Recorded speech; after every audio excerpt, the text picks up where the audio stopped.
which makes sense, I suppose, because that's what it's streaming at.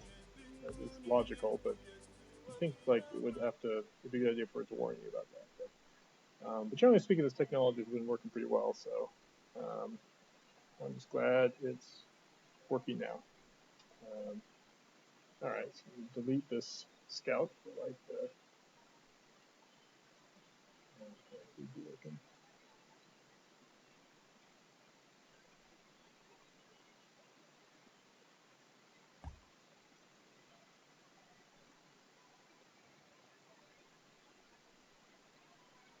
Shoot, it does look like it's stopped working. I shouldn't have restarted. All right, I guess I'm gonna maybe change the resolution again. Uh, Would this work? We'll keep at this until we figure out what's going on here.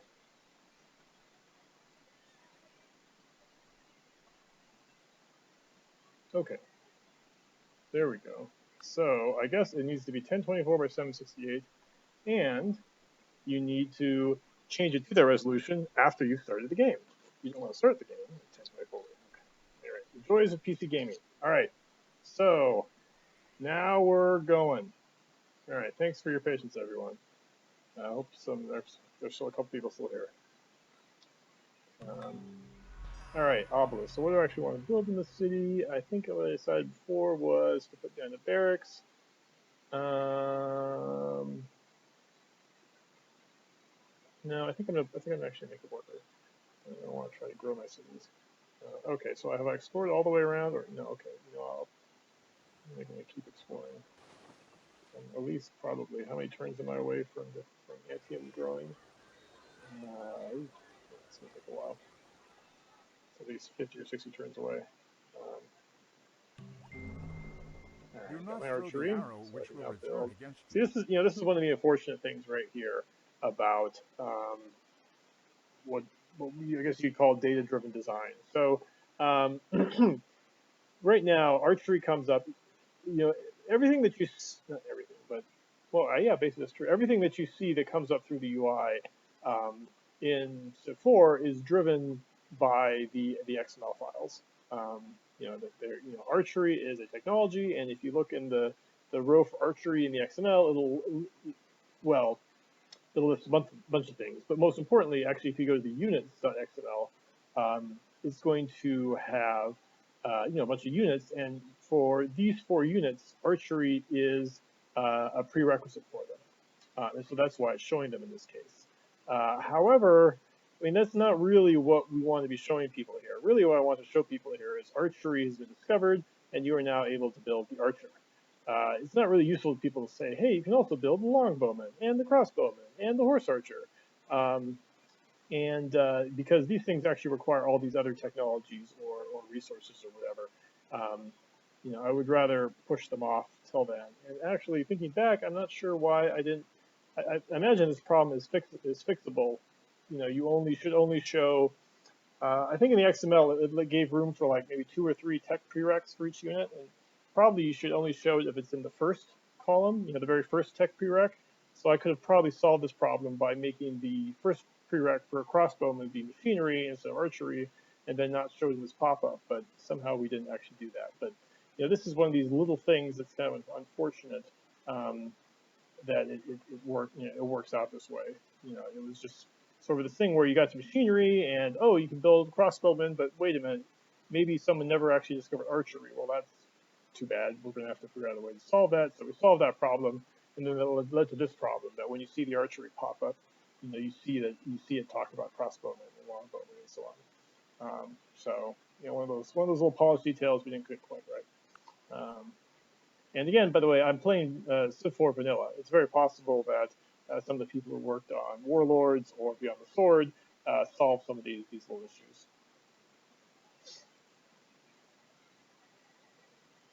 All right. So what do I want to research next? Well, I was aiming towards horseback riding because I want to start attacking the Russians. So let's go ahead and do that. I've trained a worker here. Yeah, so I think I want Rome to switch to making barracks. I wanted to start growing.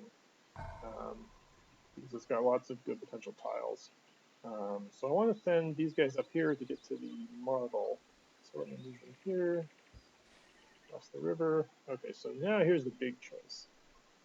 What do I want to do with this settler? So this is actually, this is covered with jungle, so it'll be good territory eventually, but for a long time it's going to be pretty crappy.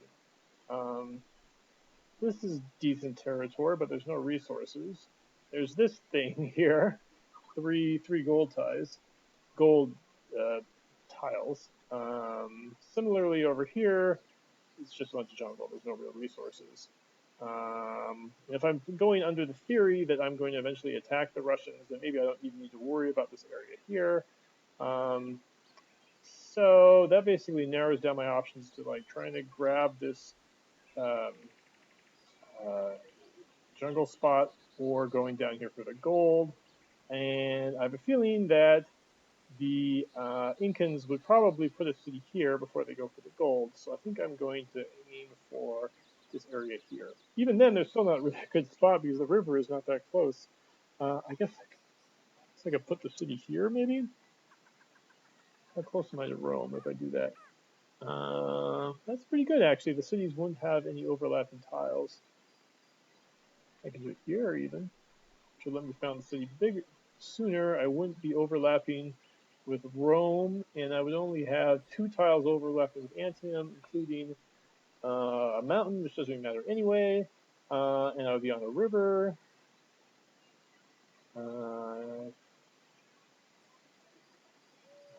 River, I feel like I'm talking like the snowman from Frozen.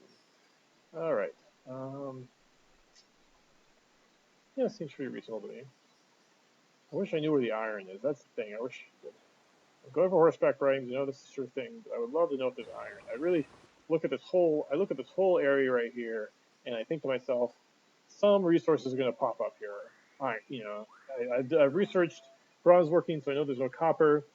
But you know, every resource that gets placed on the map does a search around it. Like 2 resources of different types cannot be adjacent, even diagonally in SIF form. So what that means is, you know, as more and more resources get added, there's going to be less and less open spots. And it's very rare to see a spot this wide open in a game. So there's almost certainly something in here. Now it could be uranium or oil, which doesn't do much good, but you know, I just have a feeling like there's some iron in there. So we got this warrior, keep exploring this area. All right. So should I build a quarry or should I build a sheep? I am on the tile for the quarry, so it'll save me a turn. But you know, the city's gonna be working on the sheep. Like 2 turns to get there. How long to build the quarry? 8 turns. That is a while, actually. Um, all right, I'm gonna build the sheep. Turn on resource buttons. All right, we'll do. It's probably hard to see the screen. Akarat asks, okay, oh, so those discovered resources get added in after the fact? I think it goes through the. It's a complicated function, um, but I think it goes through the resources.xml from top to bottom, and I think the strategic resources are at the top. Um, so um, I think it does do like the iron and the copper and the horses early on first. So it's more like I'm guessing that iron got added here, and then because iron got added here, when it came later time to add spices or silk or whatnot, it couldn't add them here because it would have been adjacent to an invisible iron resource, so it had to add it somewhere else. So it's kind of like you know, it's just a little bit of deductive reasoning there. Um, oh, there is. I switched to barracks here because I didn't think I need to expand my borders, but there's some corn there. Yeah, maybe I will switch back to obelisk. Uh,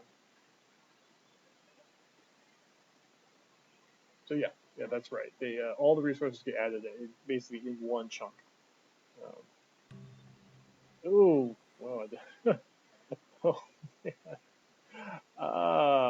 uh, um, I guess. Wow, I just lost some border here. That's how culture works, man. I've forgotten that feeling. I just lost my stone quarry, so I'm definitely gonna need some culture, but it's probably gonna be too little, too late.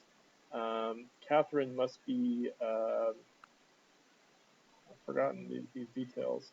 Catherine must be creative. Wow, +2 culture per city, and that really is strong. So an obelisk is only going to give you one, so it's like, I mean, it's not purposeless because I will get that corn, but man, that is rough. That is rough. Um,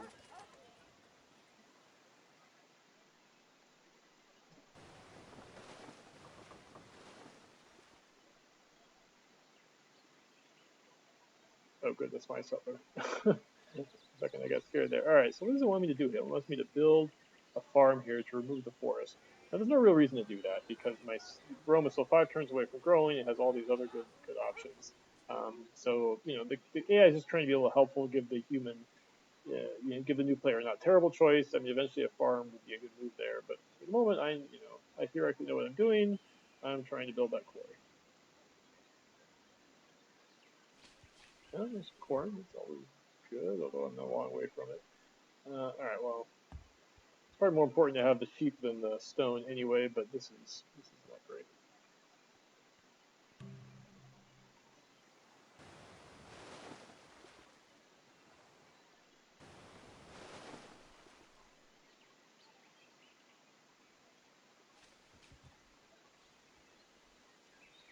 All right, so I was thinking of founding a city here. It would be connected to my trade network. I may be hitting the limit also on how many cities I really want to have at this point. I got 5 cities. I see my science has already dropped down to 80%. I actually can't see how much money I'm making because the Gamecaster UI elements are right on top of my money per turn. So what do I want to build here? I don't really need culture.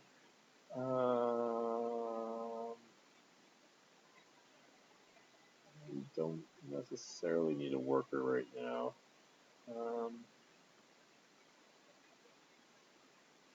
Basically, I'm going to be choosing between barracks and obelisk.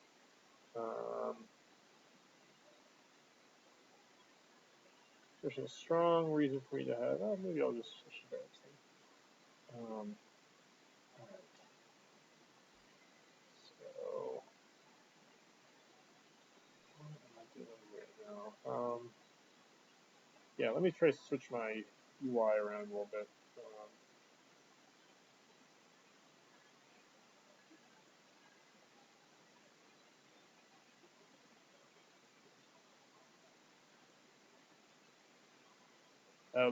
What don't you Overworld Team says? Honestly, I don't miss Civ 4's border system. What's the part that's the problem? I mean, yeah, exactly. I mean, Civ 5 allowed you to kind of like pick and choose which tiles you wanted to expand, which I thought was a nice addition. Um, do I don't even remember? Do tiles swap back and forth in Civ 5?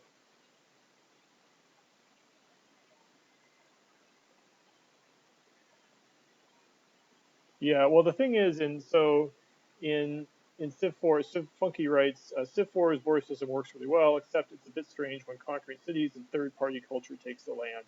So yeah, so when every turn, a city is basically like broadcasting its culture to the tiles around it, and those tiles um, remember which type of culture was broadcast to it, even if you're the secondary city, right? Even if there's a really strong cultural city, that's the one that's really going to be getting its that's the one that's going to have the highest number. But you might have your own city nearby, which is broadcasting your culture, and the tile remembers that too. So there'll be a first place and a second place civ. And the issue is if a third civ comes in there and maybe takes over that first city that has a really strong culture, um, its borders will basically completely disappear because the other city still has some culture in those tiles too, and it'll sort of grab all those tiles because it remembers that okay, even though this tile is really close to this first city, this tile is owned by this third party who doesn't have any cultural history in this area. And it is one of those effects that I'm not sure. I mean, it's true to the system, but it does sometimes strike people as odd. Um, okay, thanks. Yeah, I can't see how to. In the setup, there's a way for me to swap around the UI, so I may need to keep asking people for updates on. I'll need some financial advisors in this game. Um, so it sounds like I'm going to be hitting bankruptcy pretty soon here. Um, so the game is nudging me. You know, I'm pulling off the thing that a lot of humans do, where they go long time into the game um, without building military units. And at some point, I'm going to have to switch that.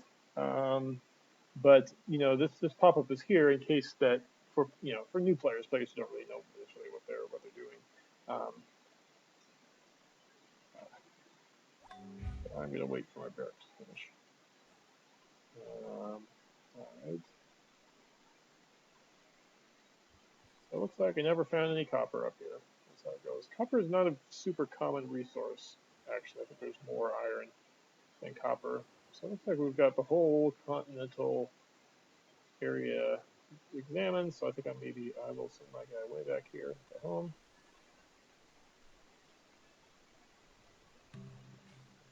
Okay, build a quarry. And let's see. What do I do with this warrior? I'm not going to be able to upgrade him unless I get some iron. Um, but at the very least, I guess I could probably send him up to the city just to help defend it in case the AI gets some ideas. Um, if the AI betrays its master. All right, so I can build a mine there. There's not really much useful to do with the worker at this point. Let's see, so I've got a worker coming online here. I've got a worker up here, so I could either send the worker back down. That's not going to be much use, so I guess I might as well just let the guy keep building up here. Yeah, I forget, I can't acquire civil service. This is one of these things we went back and forth. The irrigation system and whether you can build farms next to a river or not. It's something I went back and forth on so many times during the game's development. At one point, I think we even had an irrigation improvement, so that it was like farms. You could build farms anywhere, but you could have dry farms and wet farms, and you could use if the farms were next to a river, they would be wet farms, which means they got extra food, um, produce extra food. But if they were not next to a river, they'd be dry farms. But then there was this other improvement called irrigation that you could build, and basically that was a way of sort of extending your river, and farms that were adjacent to irrigation would become wet farms, and it was a decent system, but it's just one of these things that was just not simple enough. People were just having a hard time grasping it. So we went for the much more simpler concept of like you can build farms next to rivers at the beginning of the game, which is nice because that does sort of mirror the way history developed.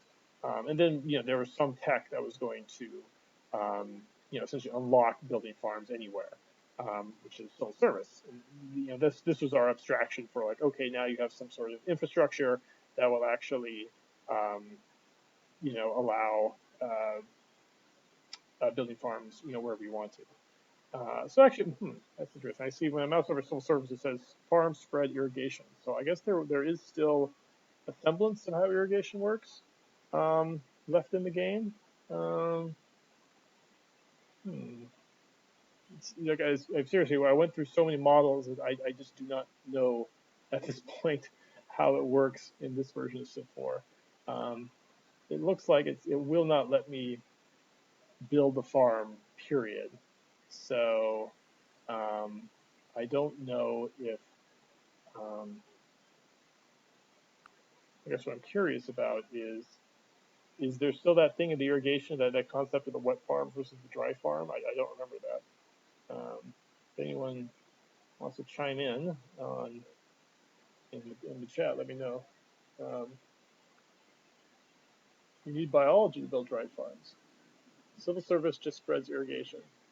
Um, So that means you can build farms next to other farms that are adjacent to rivers, I guess. Um, so Overworld World Theme's asking, speaking of extending rivers, did you ever consider adding canal improvements? Um, well, I guess I thought of, um, yeah, so I guess you mean like the Panama Canal, because I was gonna say I sort of thought of irrigation, the irrigation improvement I was talking about, that was kind of like a canal in that it spread water to farms, but it didn't allow ships to move um, between continents. It's not. I mean, it's certainly something we thought of, but it's it's one of those features that I know that the AI would have a hard time taking advantage of because we definitely do some stuff to kind of break up the ocean, break up the oceans in a sort of different. Well, any contiguous ocean is kind of an area, and the game the AI does some work to sort of balance how many ships you should have for that specific. I think the official term in the code for that is an area.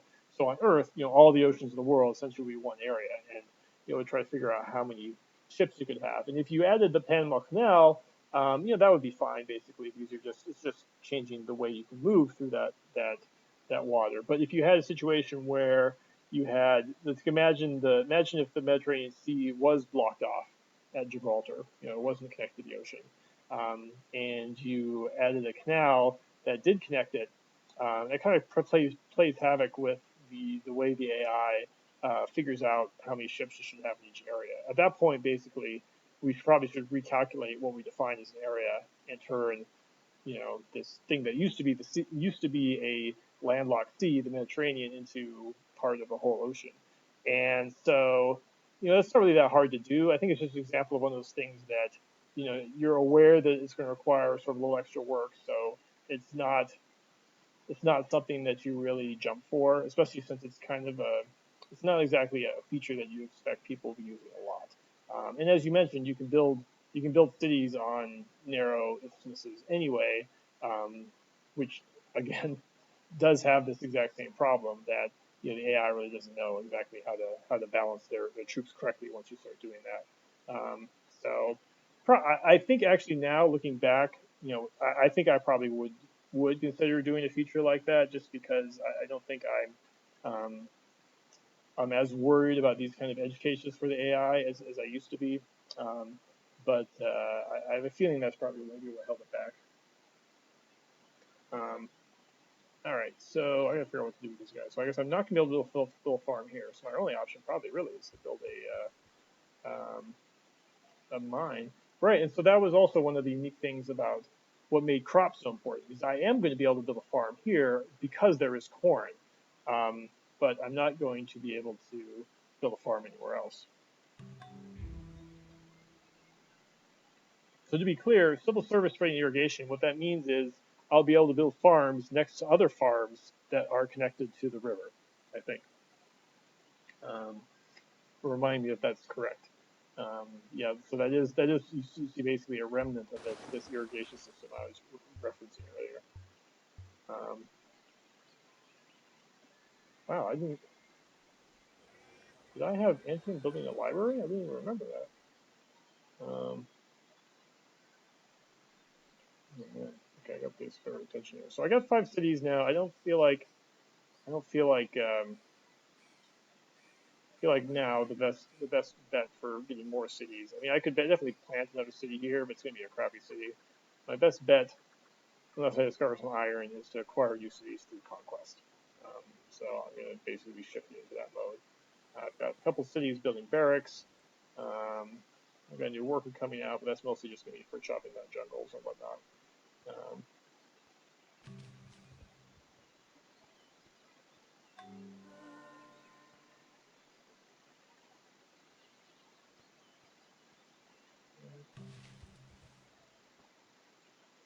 my warrior got to land. There's a lot of. Is there another settler coming out here? Probably. Yeah, Catherine's starting to spread out the settlers, so she's probably going to be sending a settler down here. Um, I mean, I don't really mind at this point. She's basically founding cities for me to take later on. Um, But of course, she's actually got a whole lot more troops than I do at this point.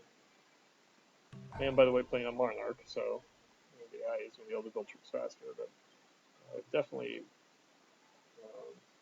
skimped on that. All right, so I will switch Kamai to build some barracks. And now I think I can. No, I still need ironworking. So I got a camp here. Well, I can at least start working on the wheat. So I'm definitely going to want ironworking as soon as horseback riding is done. Build a farm. My quarry is ready. My antimatter is up to size 5. Wow, the library's almost done. Okay, well that I guess that explains that. Antium is turning into a powerhouse. Well, it's got horses and pigs. That's going to explain that. All right, so it's got plenty of production. So I think whoops. So I think probably building a farm is probably not a terrible idea. Although it's one of these things where you just get a lot more population. Like, what is it good for, basically? Uh,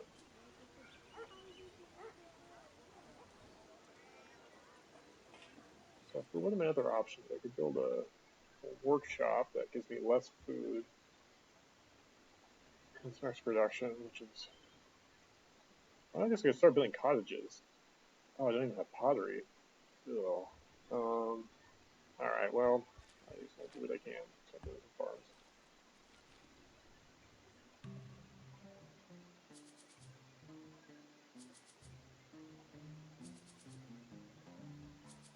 All right. So she's demanding gems, and I am not in a position to fight right now. For sure. And I don't think I can really do much else with my gems. So I'm basically going to be giving her something for 20 turns. I don't think there's really. Did the visors work? They do work. All right. Does anyone else have some extra resources? No one else has extra resources. So basically, she's asking for something that I can't really do anything with anyway. So, let us use this. All right. Anything else you want to trade? No one really has resources.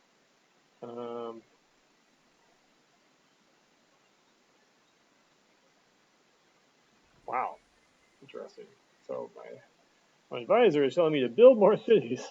I wonder how this happened because it shouldn't be. It's weird. I don't know what the logic is that I wrote to create this pop-up, but it definitely doesn't come up at the right time. You sort of think through like, well, when should we show this type of pop-up? And you think you do it. You think you test the right variables, but like it seems like half the time you see it in practice, it's not really what you want. Um, all right, built a library. Let's see here. Wow, I could get the Parthenon in 22 turns. Um, that's not really going to do me any good, but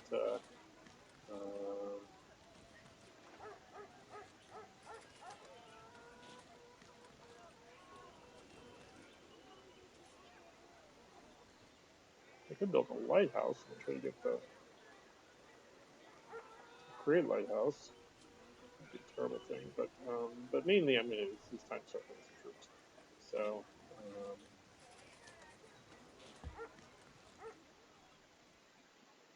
all right, so I got my mine. I'm still a long way from the obelisk doing anything of use here. Um, I don't think I can build anything inside the borders, so this worker really has nothing to do right now. So I think I have to head over here. Um,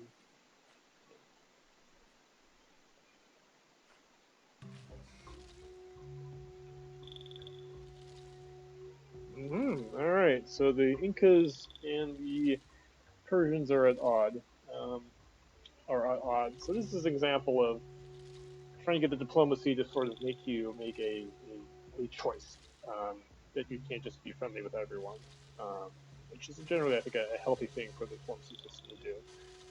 So, I've got an open borders treaty with both, and I would like to I would like to keep good relationships with both. Let me see what my relationship is with them right now. So they like me. Everybody likes me right now. Except Catherine's got the little thing that we have borders. So I got -1 our borders for attention just because we have some borders that rub up against each other. So both of these guys like me, but they know that they're kind of at odds with each other. So I'm just gonna see if I can keep the status quo for now. And I didn't like that. You see, right here, you got an effect. -1, you refuse to stop trading with our worst enemy. Um, so I gave a whole talk at GDC about this a couple months ago about basic transparency in game design. And this is sort of what I'm talking about. That you take an action and the game shows you directly what the effect of that is.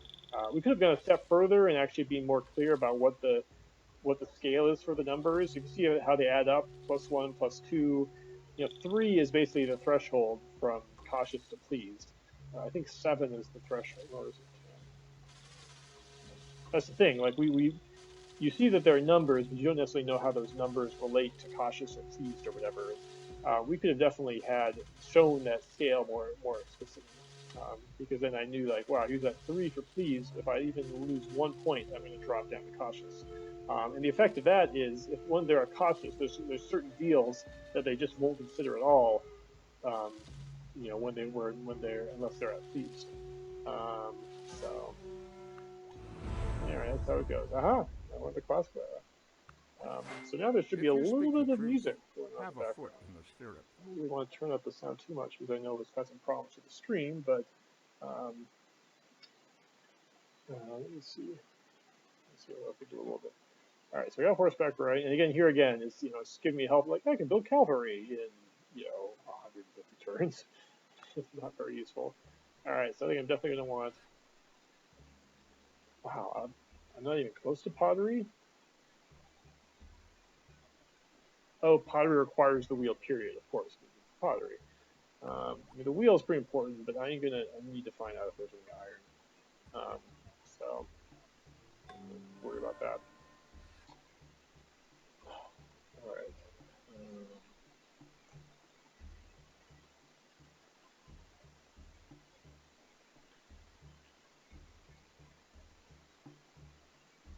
All right. Thanks for the update on the gold. I have 1 gold, losing 1 Persevering. Don't forget about defense. 1 unit needed to keep citizens happy. Yeah, that's true. As I start building more units, um, uh, yeah, someone mentioned in the chat. Everyone can watch that talk I gave on. It was basically on board games and how what defines board games is that their transparency, which is becoming clear now. The more and more that there are video games, people of course think of like board games, meaning things like Hearthstone and Card Hunter and Hero Academy and stuff like that have that board game feel. And that's because those games try to be very transparent with their mechanics. But transparency in general is a very useful tool for any game that's really heavily rules based. It's about mechanics. It's not about the story or the content. So if you go to my blog, designer-notes.com, the first post will have a link to that talk, so you can watch it if you like. And does my financial advisor tell me how I'm doing? Yeah, I've got 0 gold and total income, total expenses. I guess I'm just gonna have to do it this way. I feel like maybe I should. Just have to see how things go. It's definitely time for some troops. All right, I've got my barracks. So now let's start building some horse archers. All right, my worker is here. What can I do with him? So I've got. By the time I get to ironworking, I can chop down jungle. So I'd like to get down here. That's in 3 turns. Ironworking will take 6. So why don't I do something else in the meantime? I could build a farm right here. Not a bad move. Um,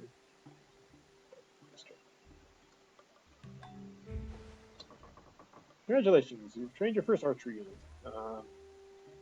So this is an example of how we're very puzzled how we were going to teach various elements of the game, which is what a lot of these pop-ups are for here. And again, they really did a much better job of this in Civ 5. But in the combat system, archers have this first strike ability, and we basically created this pop-up to highlight that fact. So at least at the very least, we're telling people of this. We never bother with this until they actually have archers. So that has archers. So someone reminded me that the archers, how many units there makes a difference in the city's happiness. So like, let's see here. So this city does not have a unit. So that's probably not big enough. Rome. Yeah, so Rome is big enough at this point that we fear for our safety. We demand military protection. They have an extra unhappy face because of that. Fortunately, I've got enough happiness from luxuries. We just enjoy life. I think that's from the difficulty level. Another place where we could have been more explicit. Some buildings are making us happy. I suppose that's the palace. Yeah. The palace, giving the palace those sort of special abilities was like basically how we were able to get around trying to have any special case rules for the capital. It's nice to have the capital be a little bit stronger, and instead of having some sort of special rule of like if capital then blank, just attach those special abilities to the palace. All right, so do I have a barracks here? I don't. I just have a library. I probably should have built a barracks before I built a war archer. But that's how it goes.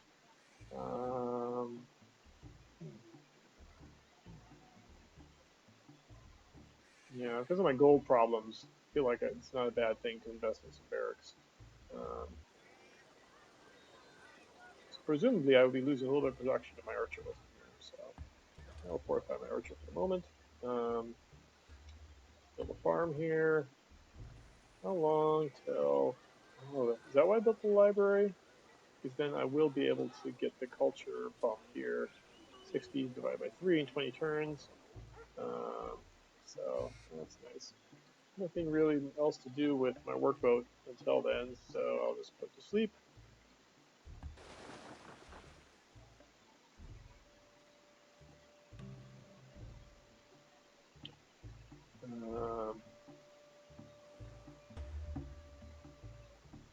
All right, so my farm is on the wheat, which is great for Kumai. That's got some serious production here now. 3 turns, I'll be able to chop down this jungle here. So I think I will go ahead and just move there, and then I'll just lose a turn for that sake.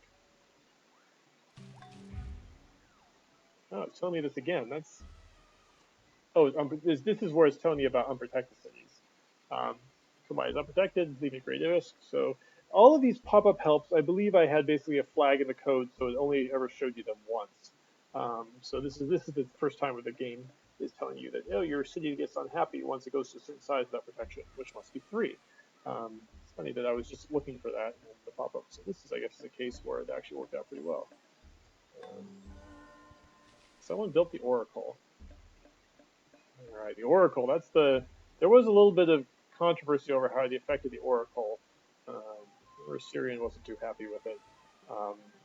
Syrian's Bob Thomas, he was a sort of design consultant throughout the development of the game. Because the Oracle.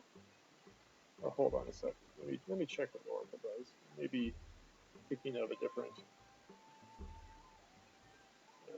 Where is that Oracle? Let's be off. Here it is. Oh, one free technology.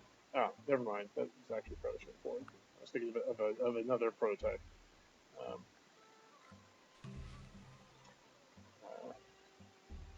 there's another prototype, or is that how Civ Rev worked? Where basically you get the Oracle and it shows you where all the other Civ's capitals are, something like that, which is almost feels a bit like magic. And it was like, is that appropriate for a Civ game or not? All right, so I'm going to wait here a turn until ironworking is ready. And okay, my farm is done. What else did I want to do with this guy? Well, theoretically, I was going to build some pottery stuff, but now I can start chopping down forests. So I might as well head down this, chopping down jungle. So I might as well head down this way to do that. You should hammer All your right, I got my iron iron into the working. glowing Oh yes, and of course, and I'm also Roman. What? I'm really playing an awesome game of Civ 4, aren't I? Because if I thought about the fact that I'm Roman, I would have beeline towards ironworking, of course. So I'm Roman, and the Praetorians are really powerful. Yeah. Okay. Also, by the way, I should say they're really, I don't know why we didn't call them legions. I mean, legions are what the unique unit for Rome should be. I think we were just trying to be a little different from Civ 3, basically. Um, the Praetorian Guards were a real thing, but it was almost more of a political entity than a unique type of soldier. Um, so yeah, I mean, if Praetorian special power should probably be forcing you to go into anarchy every 10 turns or whatever. But so it goes. All right. So what do I do now? Ah, I see. In Civ Rev, the Oracle tells you if you will lose a battle, you're about to initiate. Um, which again does smack a little bit of magic. That's kind of a neat effect, though. That's definitely the type of idea that a Sid would come up with, and I would not, because that is definitely kind of an odd one. Um, all right, should I go for the wheel now so I can get the pottery, or any of these other techs going to be doing something? I mean, I'm going to be going heavy military for a while now, so yeah, probably gonna want to do that. If you are going to go for villages, you do want to get them down at some point. You don't want to wait forever. All right, so let me build a farm here. Um, I can chop down the jungle, build a pasture at long last. Um, all right, an iron. Where is the iron? Please tell me that there's some iron. Was there some iron in here? No, so my instincts were wrong about the iron. Oh, please give me some iron. I really should have looked for iron before I founded my fifth city. Because if it's just beyond my sphere as iron. So it is feasible. I could found a city there. It would make surely it'll make the Persians. Oh, jeez.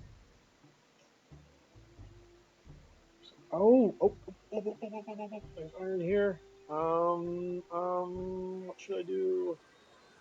Okay. I really need that iron. Boy, if I'd known about that earlier, that would make a big difference. Is there any other iron? Oh, Persepolis got lucky. Oh wait. Oh no.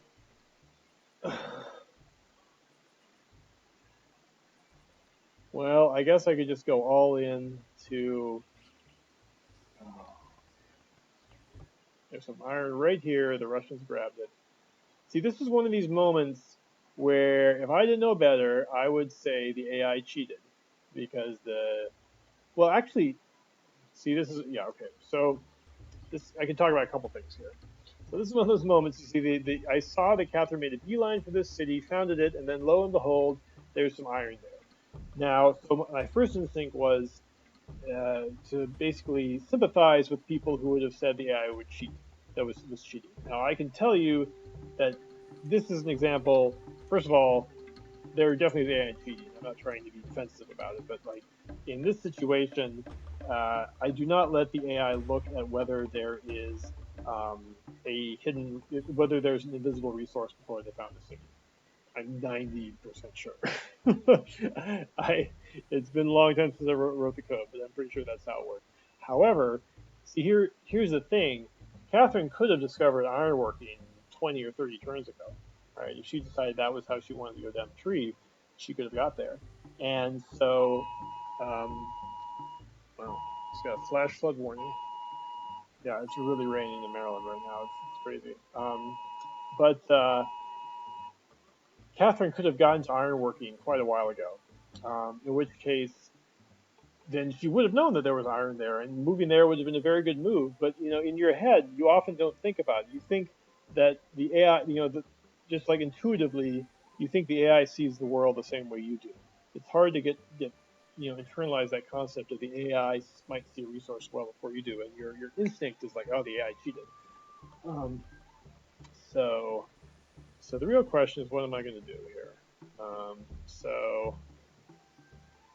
Okay, so this is interesting. If I could theoretically put a city here or here, which is not a terrible spot for a city, really. Oh, but they have a city here for sure. I just don't see it yet.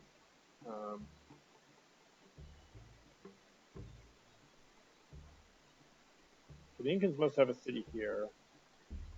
I need the borders to expand.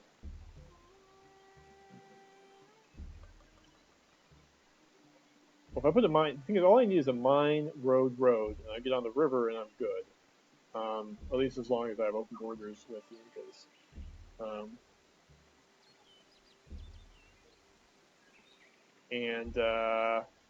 So all I need to do that is I just need a settler. So if I get a settler out real quick, how long does it take me to build a settler here? 10 turns. So this is one place where maybe I could think about slavery.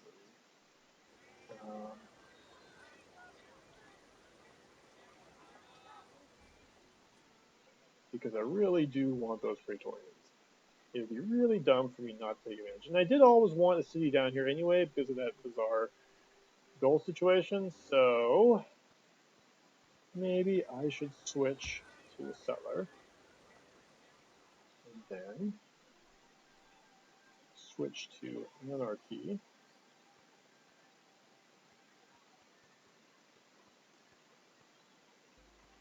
If I do this, I kind of want to.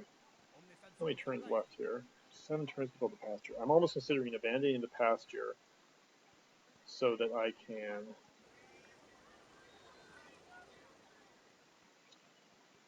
so I can get the roads, but because you can build roads without them being in your borders. So that's one thing to consider. I could just have these guys run down there. How long does it take to do it? 5 turns. So, I mean, Rome already has plenty of things built. Essentially, you could have them go here. They just started the pasture, so it's really not that terrible of an idea. Yeah, it's really have to figure out how to do that.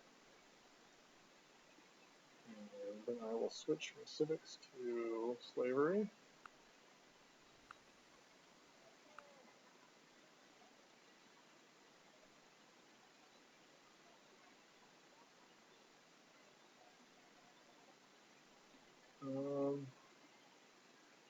Yeah, well, it looks like all my good options at this point involve slavery anyway, so I'm going to start a revolution. Revolution has begun. So now I want them to go down here and work on this. Excuse me, on this pasture.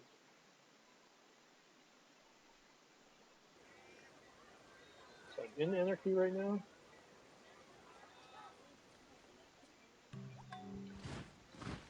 Constructed barracks in Antioch. Alright, let's start cranking out the horse archers.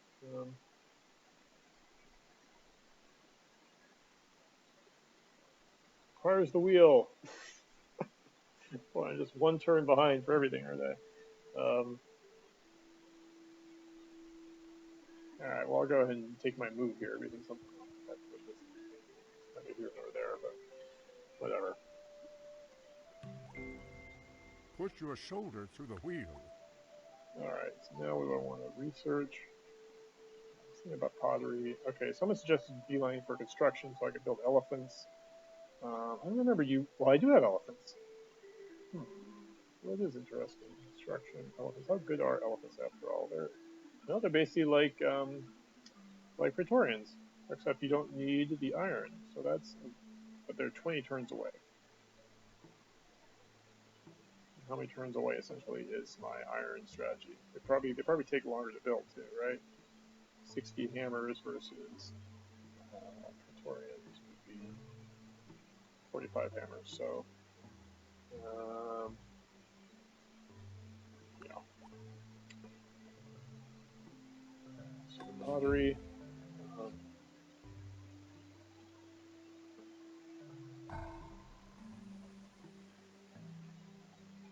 More horse archers.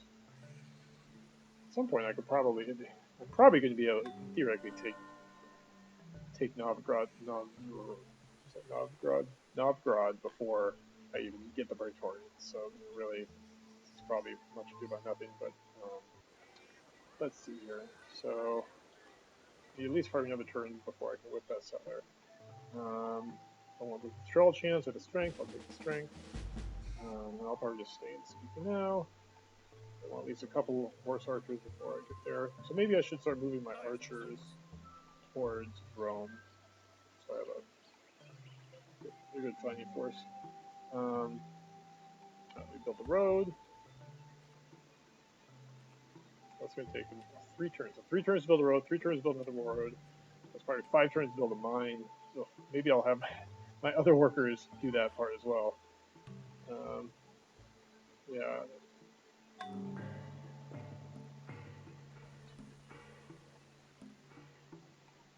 Anything useful for them to do up here? One is doing fine. Yeah. Chopping down the jungle is probably a good idea. Hath not the potter power over the clay to make one vessel unto honor Well, and another unto dishonor? Do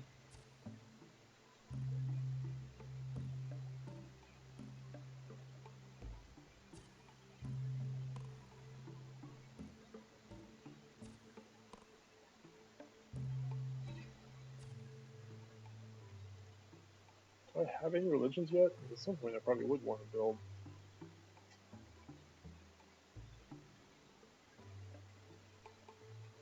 Technology trading, that's probably a good idea.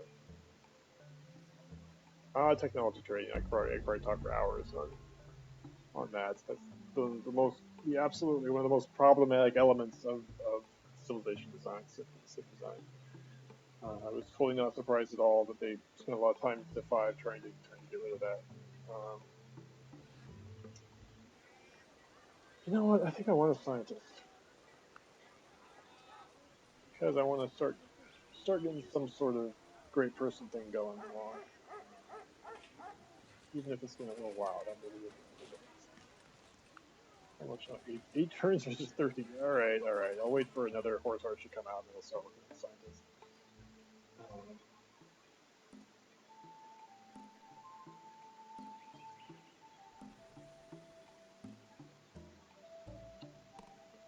All right, should I build a cottage here?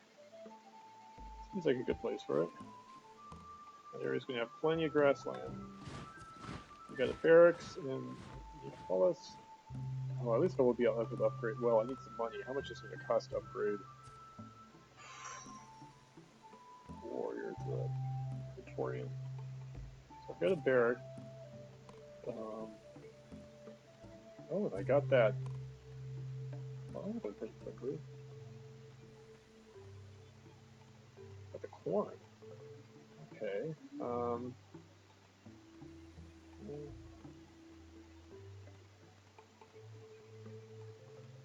Archer.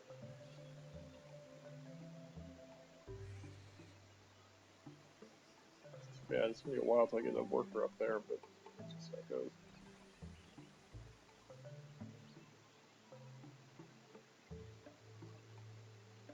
Yep. Funky says tech trading is problematic indeed, and removing it leaves the player with too few diplomatic options. Yeah, that really is the crux of the issue right there. One of the things you can say that at least for tech trading is it does make diplomacy kind of a little more interesting. Diplomacy is one of these systems like where it seems like there should be all this potential, but there's really only so many knobs to pull, and it's really I think one of these areas that needs a complete rethink for as far as Civ's concerned. All right, so should I have, how close am I to whipping my settler? That's 2 population. Probably, I bet next turn I'll be able to whip the settler. And, however, I basically finished the road. So by the time the settler gets here, how long would it take to chop down the jungle? Maybe I could at least do that. 4 turns to remove the jungle.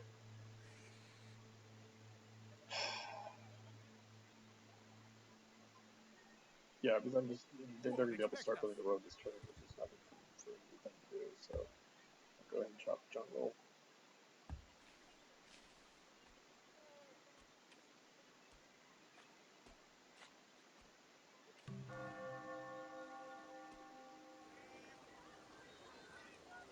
Nope. Need probably one more turn for the settler. The horse archers are still in Rome. Oh my gosh, really? The Russians are getting desperate. Populous city in that. Is that really the best place for them to found? They should have found over here. Although, you know what? I think they do have a city there, actually. Wow.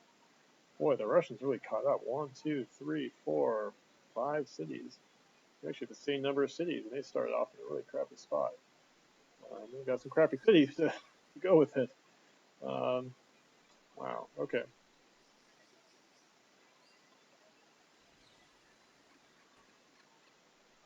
All right. So I can't build a mine until the borders expand. I guess I can probably just maybe build a road here for now, just to connect these. Then the road will connect through the lake, and then Kumai will actually be attached to our trade network. Now, at this point, if the Incan Emperor had contacted me, I probably would agree to cancel the trade borders, because I definitely need to make friends with the Incans, because I can't afford to lose that trade network connection right there. Then all this iron work will be for nothing if I lost that open borders agreement. I somehow ended up in first place now. Odd. Yep. Elmer says you still need to connect Kumai to Rome. Yeah, I think that's the idea there. If I go through that lake. Okay, so I got horse archers. Do I just keep cranking out the horse archers, or should I siege trade? I bet if I get one more out, probably. Alright, so I do feel like I should build.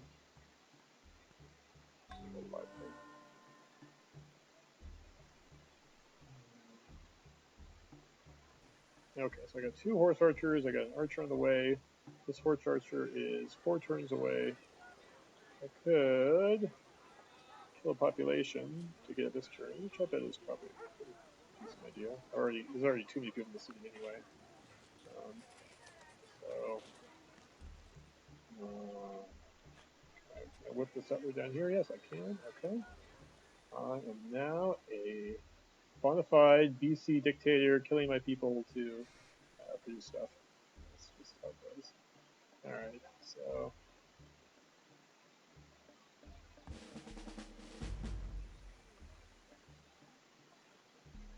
So you think I'm going to be ready for the Russians? What do you guys think? I need a horse archer. What do I want to build next? Alright, so I'm going to have to do something here in the city. Probably not. Oh boy, I can really pump out the guys now. Yeah, I mean, I think I'm going to need more units for sure. Okay, I got an archer there. Boy, it's really grown. It's almost worth building a worker because it's going to take so long for my worker to go up there. I am going to build a worker because I'm going to need more work. Well, I'll be capturing workers as we fight. I got all these grains. I probably will want to build granaries eventually. Nope. You know what? I'm going to war. There's no reason to mince words about it. Right. The archer upgrades are the ones I kind of think about more because it is nice to get that extra first strike or get the city defense. That's one I definitely consider as well. I'm not sure what I'm going to want to do with this unit. It's definitely a good chance I could get attacked, so I'll probably just go for the general one for now. Like I said, I'm very boring about that. Alright. Combat upgrade. So now it's time. I would like to. Should I go for the easy one? It seems like I should go for the hard one, actually. The easy one I'm not really that worried about. So it seems like this is where I want to be to attack. Well, no, not necessarily. Here I can get to Novgorod in one turn, so I won't have to go through the forest. So maybe this is where I want to mass my guys.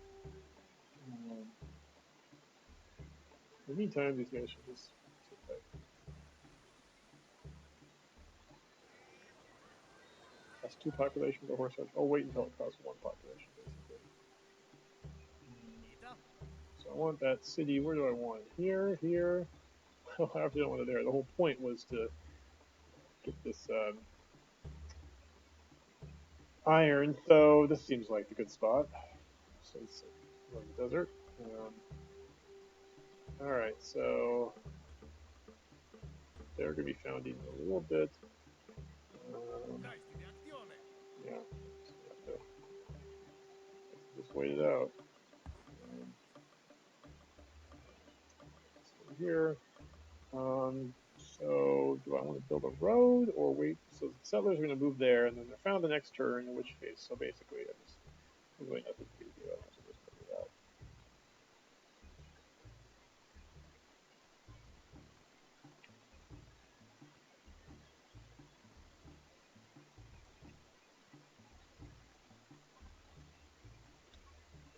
Why can humans capture workers in Civ 4? When AI attacks your workers, they die. I think what the AI is doing is capturing your worker and then killing the worker. I think I made a decision that maybe in some circumstances I test to see if they're still in their own territory. Like if somehow they capture one of your workers in their own territory, perhaps they don't kill them. But I think basically what I thought is it would be a better choice for AI just to kill your workers because I didn't think I would ever get the AI good enough to be able to capture your workers and be able to protect them well enough to bring them back home. My guess was they would get your worker and then you'd be able to capture it right back. And beyond that, that was actually a typical way in Civ 3 to kind of mess with the AI was you would use workers as bait to kind of keep the AI from going after maybe more weak city or some units you don't want them to attack. So you'd use workers as bait. They'd take the worker, then eventually you would kill that unit and you just take the worker back. So I figured that if the AI, if they took the worker and then automatically disbanded them, people wouldn't really be able to do. They'd still be able to do that, but they know they'd be actually losing the worker, which makes it a trickier choice. I think that's what's going on.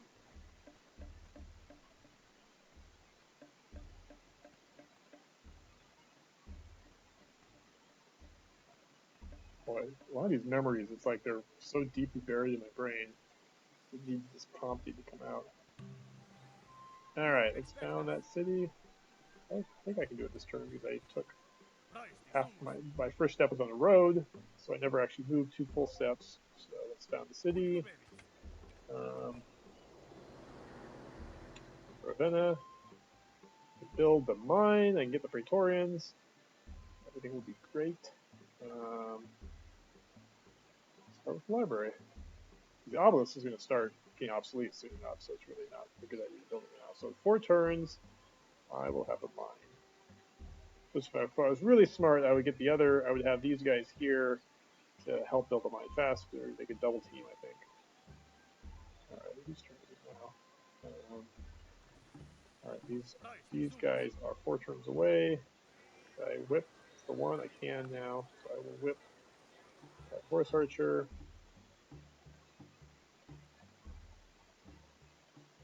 Let me start moving the archer into position. He's going to be slower. These guys can stay here for now.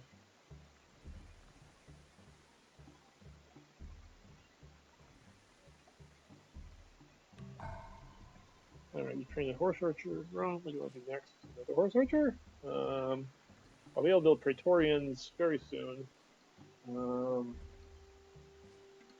So I'm gonna build a granary. Kind of weird, but I guess why not?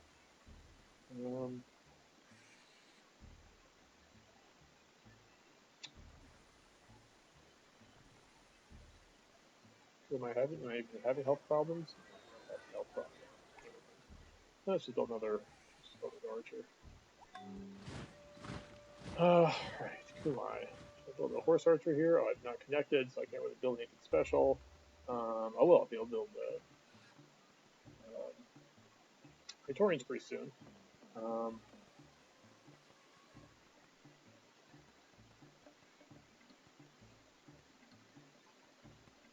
Timing of these are all kind of off. I guess I just start working on the library because I know I'll want it eventually. Let me turn up the sound just a tiny bit because there is actually sound being classic. Okay.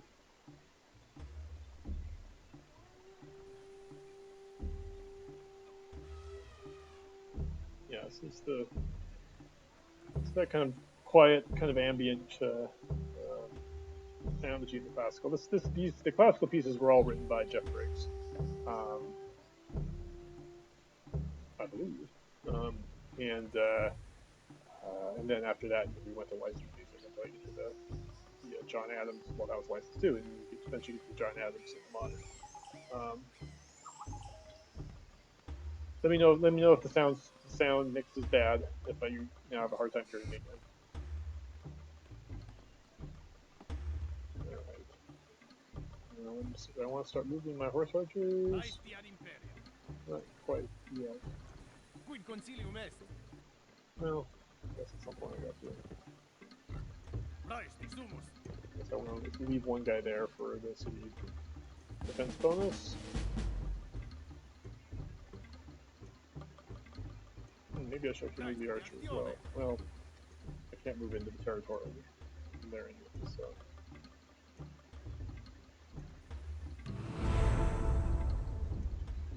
You know, I should have built a road to the sheep here.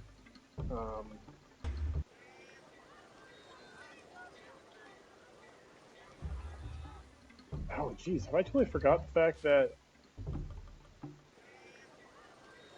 Okay, no, I get the pigs because they're on the river. Yeah, because the river, I guess, acts as a road between there. Oh my gosh, I've totally forgotten about the whole road network aspect of the game. So I'm not getting that gold. So I really need some workers to start ambient. Luckily, most of my stuff happened to be on the river or the coast. Um, but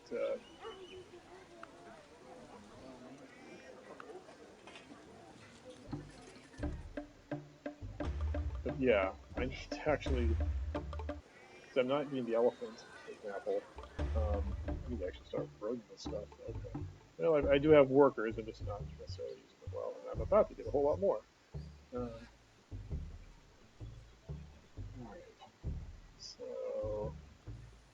cottage is done. Okay, so maybe I should start using this guy to start roading stuff. Well, there's still one more thing that would be nice to build here, so maybe I'll do another cottage.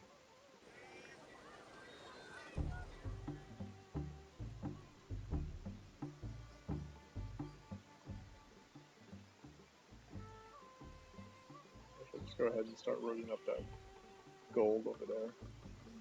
Tough choice. So I'll go here.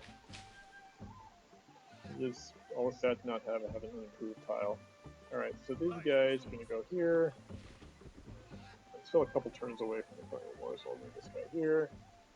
Alright, so the pigs are done. These guys are 2 away, so that's not really worth doing anything about. So are they not on the trade network? They should be on the trade network. Am I wrong about... Let's see, the river goes to Rome. Goes down here. I've got open borders with the Incas. It goes to the road, and the road should go to the lake here, which then connects to Kumai.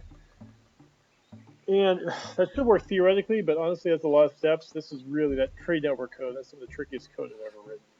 And it could be because I don't actually see the road here connecting. Like there should be a road connection here to the lake. I'm not sure why that's not happening, but it's not. So something has gone wrong here, code-wise.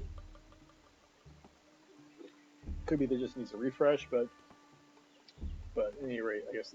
Well, hold on. Let me first of all let me build a road on the pigs. That would be a shame not to do. So I have to road up my pigs. Um, these guys will move off next turn, I assume. Now, obviously, human player this time, the jig is up. They know what's going on, but it's pretty hard to get the AI to figure that stuff out. And even if the AI then knew that if you're right on the borders, then everyone would just figure that out. They would know, well, you got to stay 2 tiles back from the borders. And I don't know. It's all right, so I got archers in Rome. When do I get my Praetorians in a couple turns?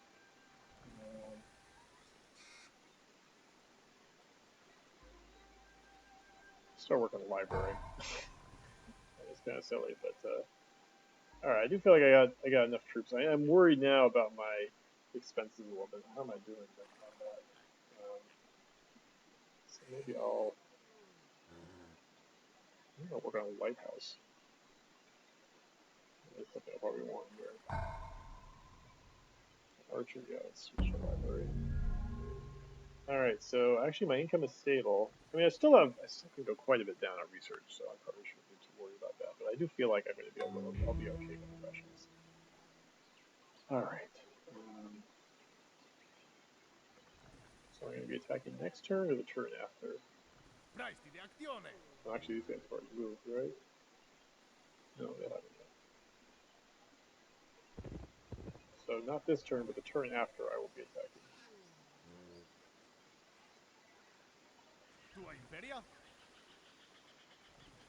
I can almost see leaving these guys in Rome, just to help Rome out, just in the case they have a wandering.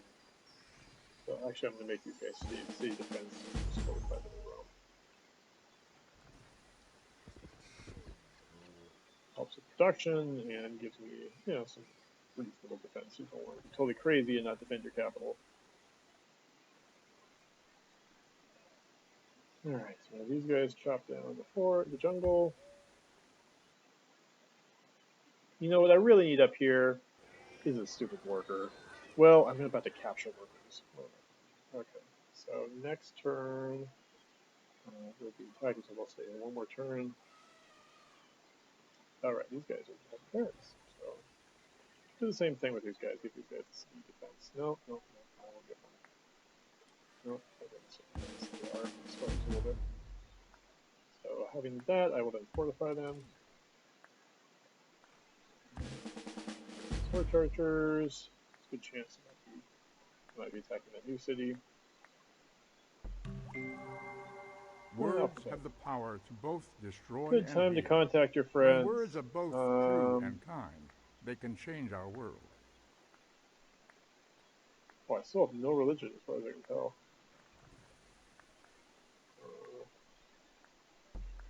Oh, I forgot about that. Workers produce a little extra hammers from chopping. That's kind of nice.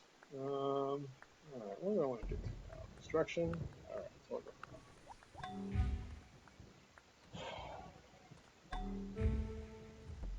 that. Alright, we got iron. Alright, so now let's start changing things up. Alright, so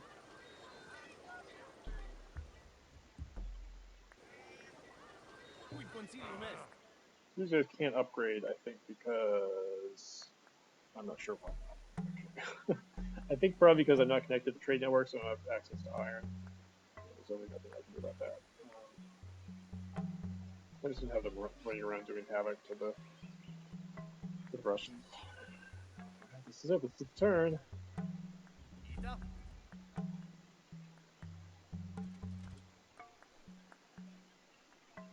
Oh man, are all their workers protected? Is that just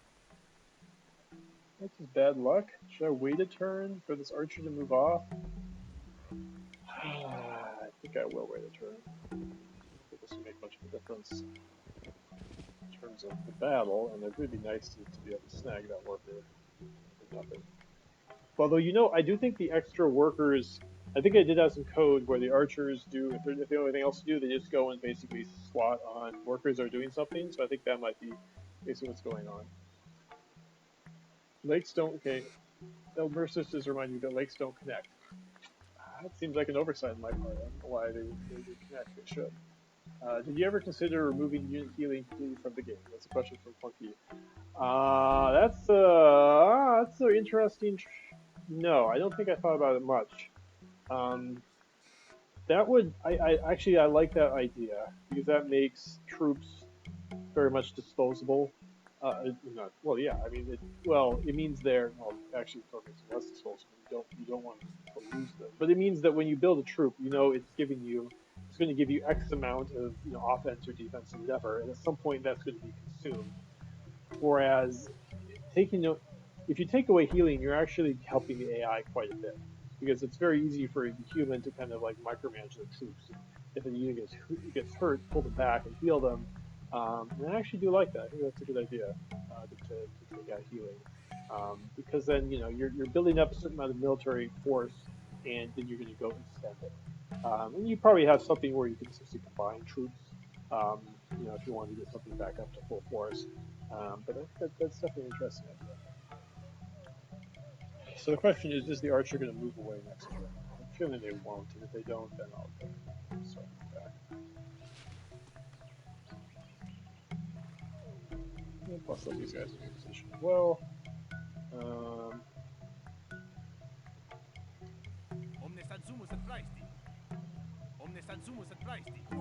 So I'll try if these guys go up and start working on this elephant.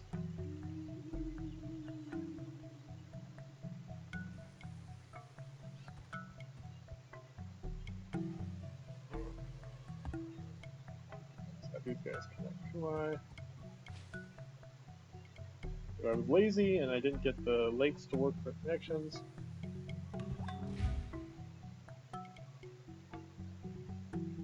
They want me to build a settler. Alright, well. So it does.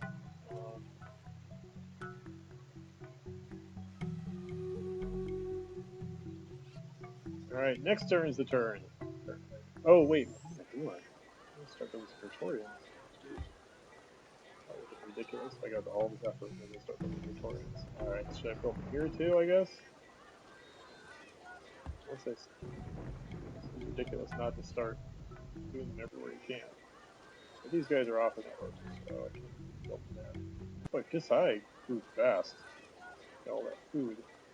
So I can build it, but it's going to take 50. But that's fine. I can use slavery. Alright, so I'm in a pretty good position. So he did move off the worker. So it's like he's just wandering randomly. Although there's also other code that has the AI protect strategic resources. So either they go sit on workers or they go sit on strategic resources like this if they just have extra. So this actually worked out pretty well for them because now I can't just walk into. I'm not gonna be able to attack Novgorod this turn. I'm gonna have to actually go and take the guy off there. But at least I'll be able to get the work. So let me at least contact her first. See if. Oh right, I forgot research. Well, let me do some tech trading. Gotta do the bane of Civ first. All right, so let's see what's it gonna cost you.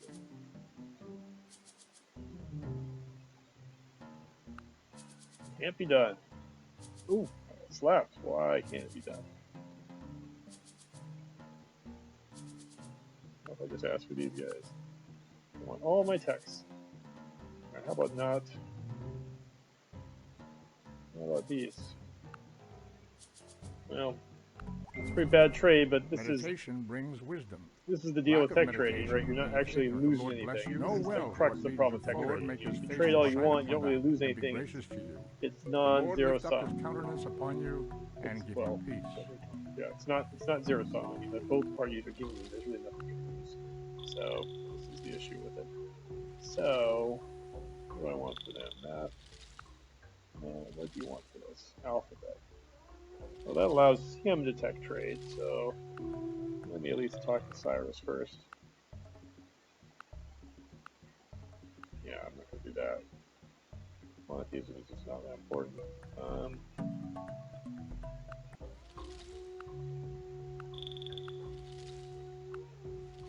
For him, I can get both. Yeah, what the heck. Alright, fine. As long as I deal ahead of them, it should be fine. Oh, he's got wine. I should have thought about this. Well, as soon as I get the gems back from the capital. I am the Lord thy God. Thou shalt have no other religion. gods. Well, I got no religion, so.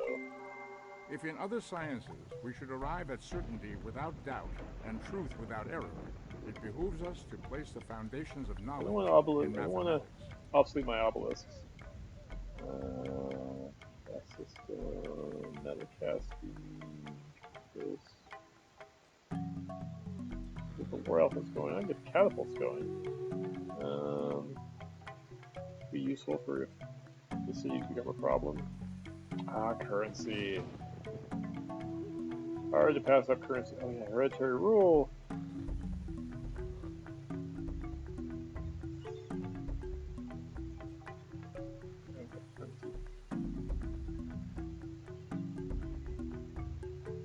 All right. This is it, right? We're going for it.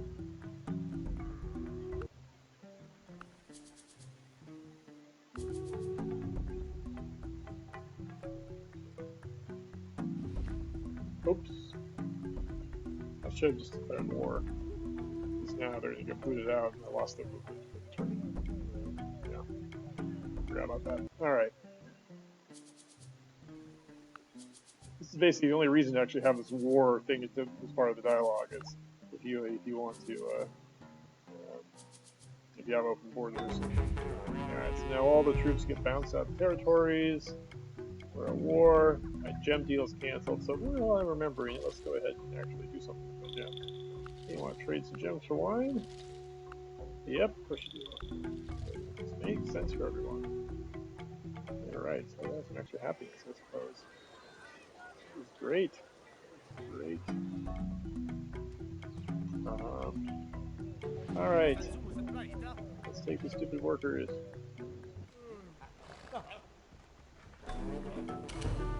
Alright, so the workers, are they out of moves this turn, I assume? Nope. I probably shouldn't have let them move the same turn. That does seem kind of strong. What happens here? They're not gonna, I don't think they're gonna do anything to be able to, more workers.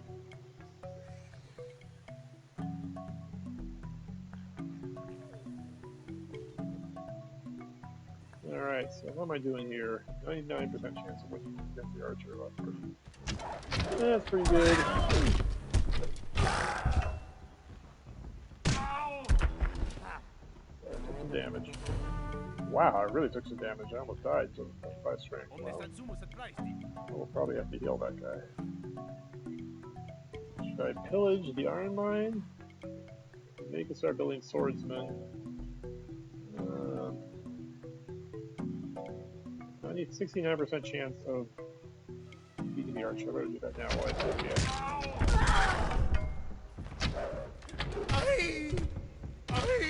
got it. Alright. Down to one guy. So probably have to wait for another horse archer to be able to make up for that.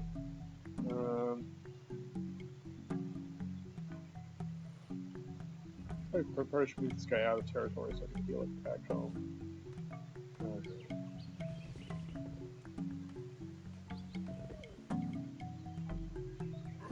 Get that road.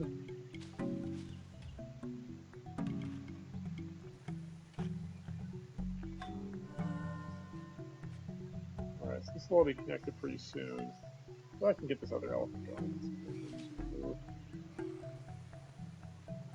Alright, I'm gonna do this archer.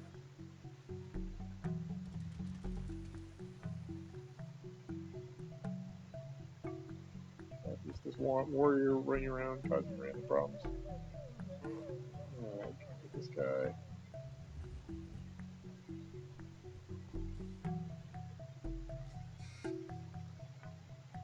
Alright, so this guy's got a whole bunch of upgrade options. Use the same tile, extra 10%. Number 1, 4 turns to heal, and that's fine. This guy got damaged pretty badly too. The upgrade. Let me see what happens the rest of the turn before I move that guy. So I've got a 69% chance of just taking the city. Alright. What about him? 88% chance. These guys have full movement, right? So now I have a 100% chance. I got my iron. I got it, what, a full... I never actually got Praetorian out before I got the city. Great, I got some money. Install new government. How long is it going to take to 3 turns to the city? All that work, I didn't really need the Praetorians. That's how it goes.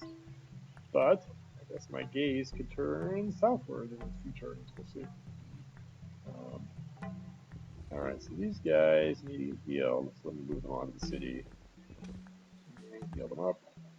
Oh, of course I won't actually get the iron until the city goes through, so it's still probably worthwhile what I went through. guys are at full strength. Let me move down here. Start working on troubleshooting. All right. So 50-50. Oh, they've got horse archers here. All right. Well, throw it back. It is not me. I lost. All right. Well, keep your chances. That's how it goes.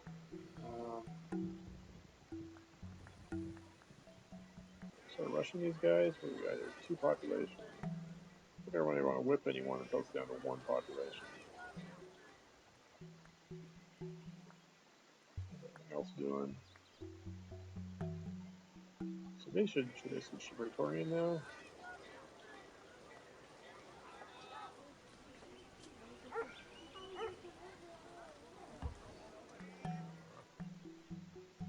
Up here, they're not connected yet. No, I need to bring that worker up. Build a road right there. That's what I should have done a long time ago.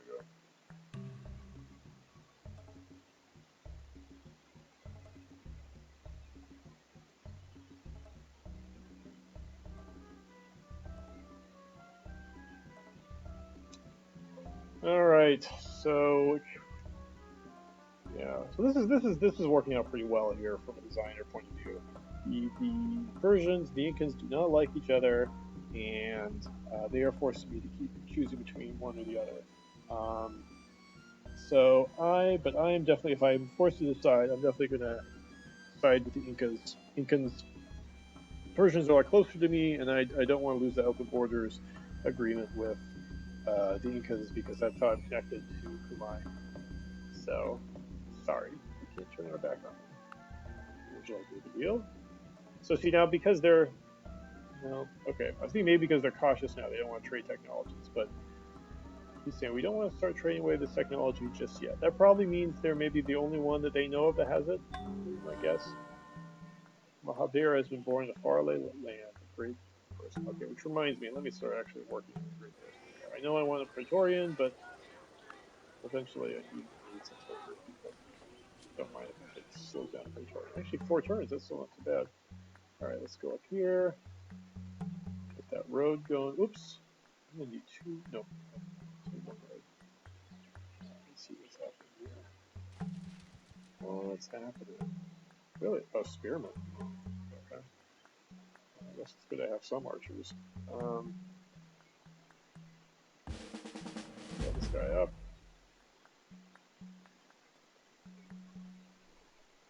They have horse archers there, so I have a feeling like moving my worker right there is not going to be an awesome move. So, I'm going to have to just build a cottage. Alright, so camp, build a camp on the road.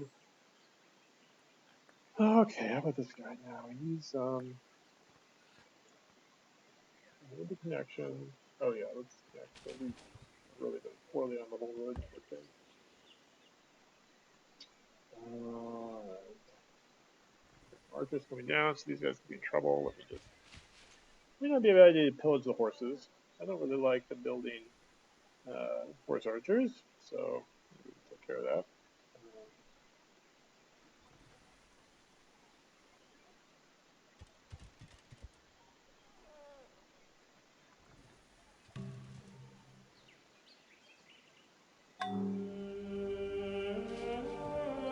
Christianity has been found in some land. Wow. Okay, so religion. Of we'll actually get some religion when I take it.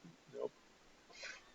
The Russians are not religious either. I feel like there should have been some religion spreading by trade routes at some point along here. I mean, there were definitely religions on the continent, but just haven't rolled that yet. All right, so we got archers. Get lucky and take Neapolis, so I don't want to allow that. So what I got here, 0.6%. Okay, that's not awesome. What else I can do? These guys are at full strength now. What do I want to pick off? Do I want to focus on Rostov? They got the spearmen. They won't be able to build another spearman. Maybe I should go for this one. This is the closest. This is the capital.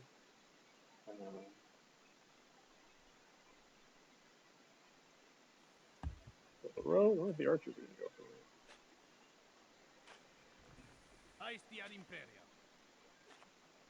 Oh, those are the Incas. Those aren't the Russians. Never mind. Everything's all good.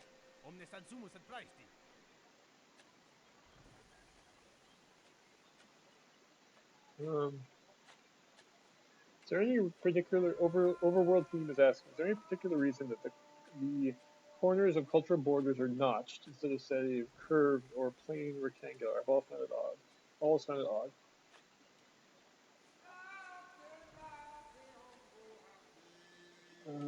Notch. Oh, I see. You mean like right? The telepast. You mean like right here? I don't know who made that decision. I mean, there are times like right here. It is well. That's on the water. I wonder if that's the water. The water looks like it's mostly smooth, but I guess not always. I think that was an artistic choice, just to kind of try to make the borders look a little more varied. Um, but I think basically someone probably thought if it was always just nice and smooth, it would look a little too artificial. But I don't remember being in that meeting, so it wasn't me. Let's fortify the city.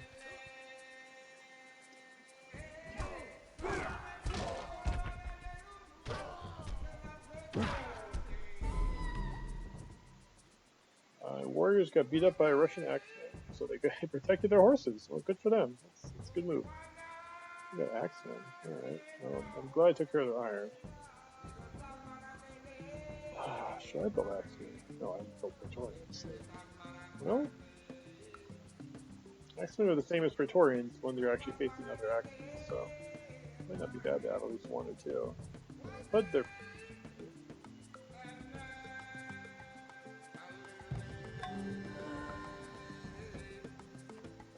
they don't have any other iron, right? They just have that horses. I really want to cut off those horses.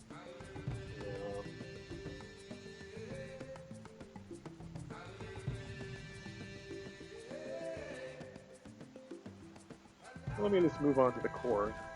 So I can't work that tile. Alright, so this is set up. I suppose at some level I want to start building a road network up to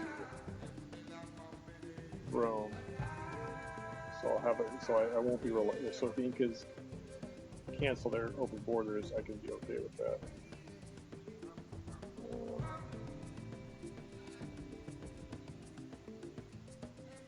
Another 50-50 shot. What do you think? Maybe I should do that? Try to pillage the. I'm gonna try to pillage the horses instead. The axle must be at least damaged, vulnerable. So either they're gonna have to move off, which they did, or heal, or effectively take it out. The enemy has been spotted near Kuban. Oh, really? Oh, good. The scouts. Okay. Maybe kind of scary. Although I've got.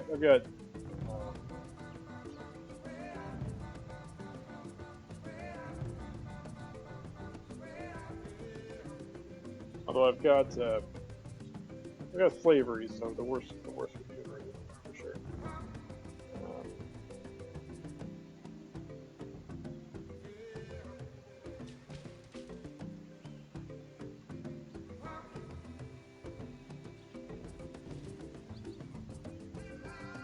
Alright. Neapolis is connected. It should be. Oh, it's not connected. It has to go through. Because you see it's interesting. Because of that city down there. So the trade route can't go through this foreign territory. This territory because they're at war. And it can't go through this territory. If this city is gone, then they'll be connected. So. Well, or I can just build a road here, which is the easiest thing to do. So I will go do that.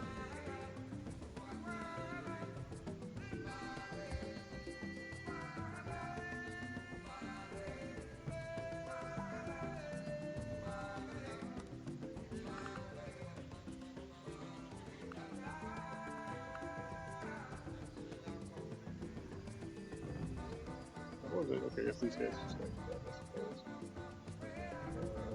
Let's spearman down. That sucks. I'm going to have to wait for the Praetorians to take out these guys here. So there's going to be a Praetorian out of here soon, which means probably simulation before. Here's a full health too. Save.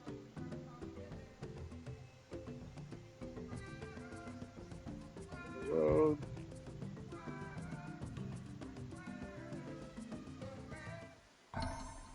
Even though this is actually a somewhat atypical game for me, I actually don't usually attack the AI. I usually try to bring it out, or I usually build there and then more so force the piece. But I don't know why this game is. I felt like going for it. Maybe I can tell this con is a little crowded. All right, so let's pillage. Faster. And I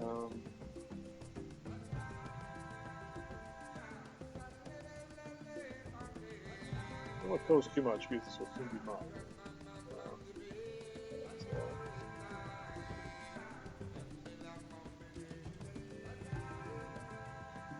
Alright, I got my Praetorians working with some roads there. Just get them over.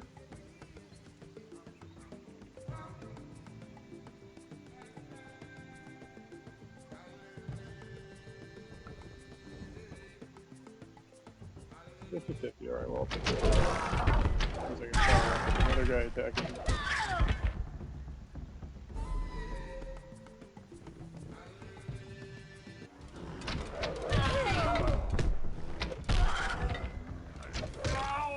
Alright, so they took out the archers because the horse archers were weak there. And I should be able to take out the horse archers next turn. Alright, these are my Praetorians. So let's go back north.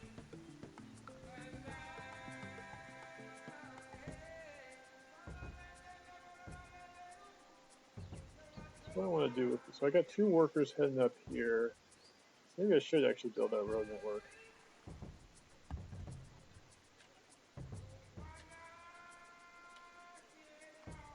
I feel I'm just going to have a whole bunch of workers.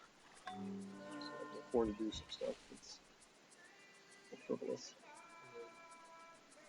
Now this is an interesting thing here. So I didn't notice the whole fact about you have to build your roads on your improvements to get them, but we made the decision that if your improvement was next to water or a river, you'd get that resource. And it makes the early game a little more interesting because that means you have a viable path without wheel. Otherwise, it's like forget it, you got to get wheel. But it does have the disadvantage that I didn't pick that up. Right, I went pretty far into the game not thinking about the fact that I wasn't roading up my resources because most of them came through, and I didn't think about the fact that they were coming through because they happened to be on rivers or the coast. So the trade network part of Sephora is, I think, really like the actual system is really well done. It just needs to be better communicated.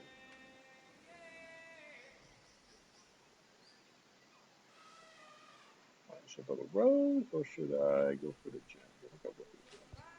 The other guy can build the road.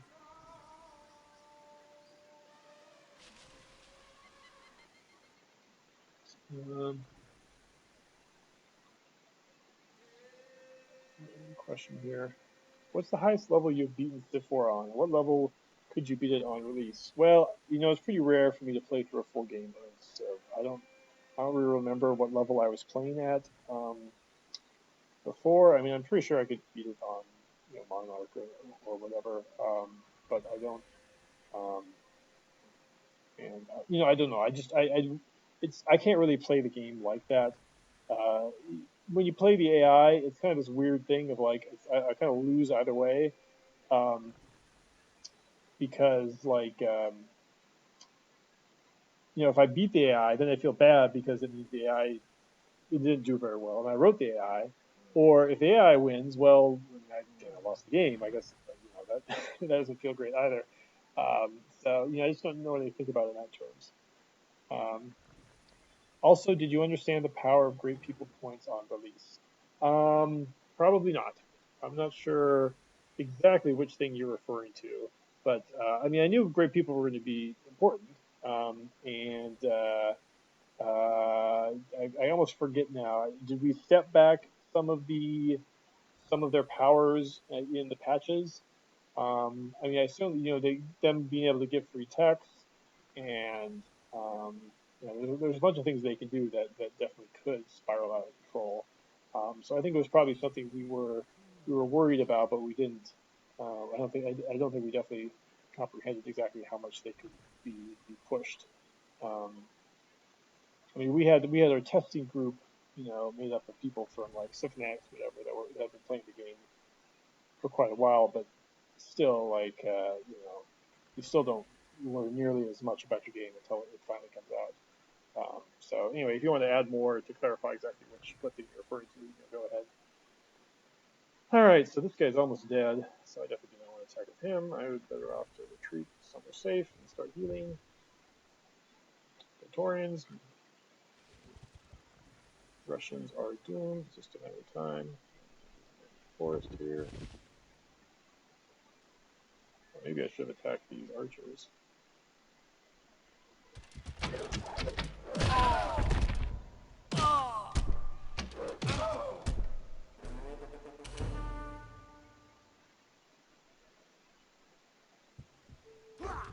Oop. The axeman's back, and there goes my archer. Well, fair enough. 1 unit for 1 unit. I got my lighthouse. Do I want to build some more Praetorians, or do I want to build... Sure, more Praetorians.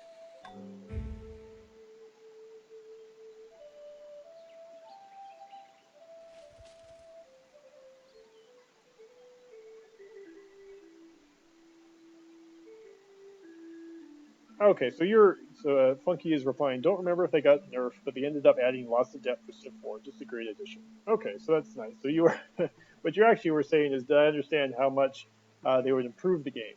I think that I was anticipating that they were going to be one of the big things that people would remember from Civ 4, making a big difference. There's a bunch of things they do. I mean, certainly adding a sort of adding another bucket to fill. I mean, that's generally speaking always a nice thing, especially if it's tied to. One of the things at a high level we wanted to bring out was make specialists viable in Civ. In Civ 4, they were always kind of an afterthought, so we wanted to attach something really powerful to them.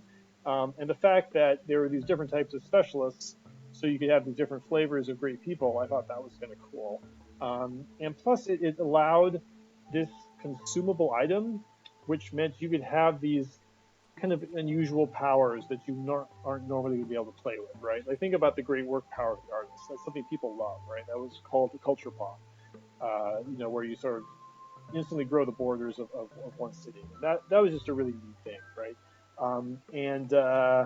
The problem is, like, imagine if that was just in previous Civ games, you would, okay, maybe you attach to a unit and then you let cities build that unit, and then you kind of have this just like slog, right, where two sides are just pumping out as many culture units as they want to like push the borders back and forth. And that's okay. Like I could actually see that maybe working, but it really felt better and it felt very distinct and powerful and cool to have it something that you got to use maybe 4 or 5 times during a game. Yeah, Overworld theme says they add a lot of flavor to the game too, add lots of additional historical figures that wouldn't have been represented in the series otherwise. I like that they become a staple of the series now. Yeah, for sure. I mean, that's the other great thing about them is with Civ, it's great to be able to name names. It's great to be able to like put these famous historical figures in the game. Here, there's Edison popped up. There's Marco Polo, so on and so forth. There's Leonardo. Um, Anytime you're able to find like a legitimate hook for that, it's really nice. So yeah, that was definitely one of the best parts of Civ 4, I would say. One of the parts I was proudest about for sure. Right. Heal this guy up.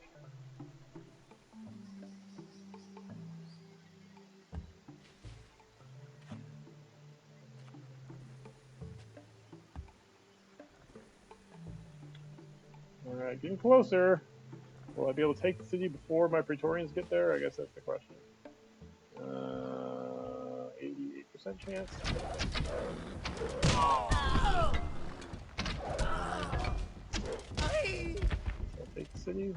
Or is that horse archer still there? Nope, horse archer's still there. All right, so next turn. Run away a little bit. I know there's those axioms, so yeah, I will run away a little bit. All right, are they finally connected? Yep, finally started building Praetorians here in Neapolis. Probably will be a little too late. They probably won't make much of a difference, but yeah, you know, it's still a nice thing. All right, maybe can I build on that corn? I probably am going to want to go protect the guy if I do that.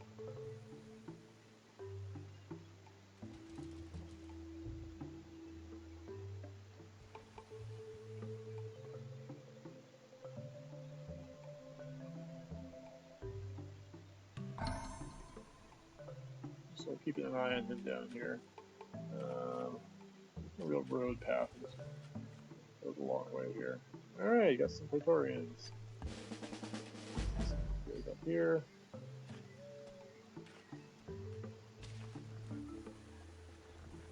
All right, Praetorians, let's finish them off. 90% chance I got a new city. Gold. All right, have this guy heal. 7 turns, maybe I'll have him heal. Double bonus of helping people happy. All right, so I want to move the worker. Hey, I'll do the whole thing where I actually get to move units together. I spent a lot of time working on this system of being able to group units and separate them. And, I was glad to get them in there, but it was definitely took a lot of work.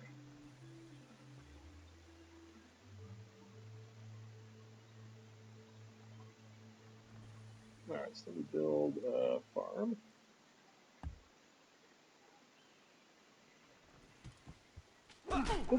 Wow, look at that. The AI is actually stepping out of the city and took out my archer. That means they probably built a second archer. I think basically the AI is always trying to, depends upon the population, but if the base city, the AI is always trying to defend it with 2 units. So in that city, it had an archer and a spearman. So I was probably building another archer. Once I finally built that archer, then it was able to release the spearman to take out my archer. And that's what you get. So now I've got a loose spearman going to be heading out, which is fine because I should have some Praetorians coming pretty soon. In fact, this city is probably too big anyway, so I'm going to go ahead and plus 2 population. Oh, I just got look at that. I got 2 unhappy populations. So there they went. Those angry. The way I think of it is those angry guys are now simply. Man, I did it again. I did WASD. Just like I put all my units to sleep. I was pressing S. Man, that's not good. All right, I'm gonna have to go through them again. All right, so this guy goes here, here. Who else might be asleep? I want these guys.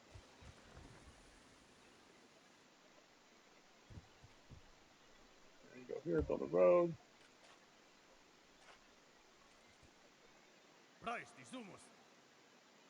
Wake these guys up. Unit. These guys do sleep. I think they're healing. So I want to wake them up. Oh, this guy can heal too. So that's fine. Everything Currency, is 1 worth plus 1 what its trade purchaser versus. will pay for it.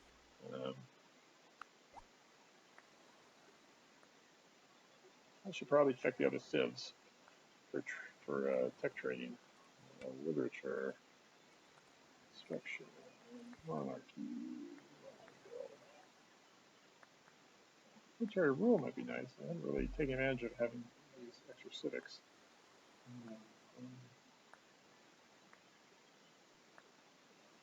So I'm really playing a military game, so there's some military unit I can stretch to. What do I have to do to get to crossbowmen? I just need metal casting and machinery, which is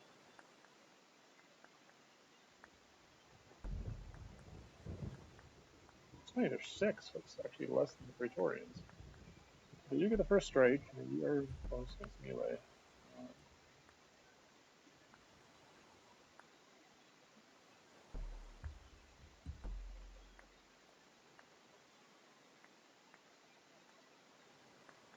If I go through monarchy, I can get to longbowmen. Not too bad. Vassalage and serfdom. This is, I guess, the civics path.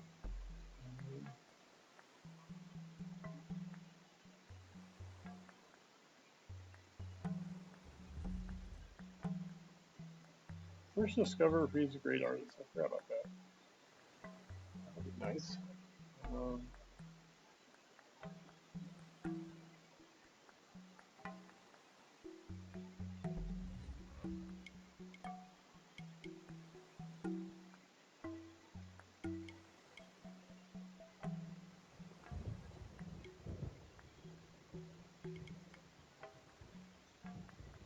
I like good choices here. I guess the big one is knights. What would it take to get to knights? I would need feudalism, though. Alright. Well, we're definitely going the military path, so I will avoid the siren song of the free great artists. Alright. Overworld themes, right? Wrote C++ is still pretty much a standard for game development. Is that your preferred language, or are there others you like working with?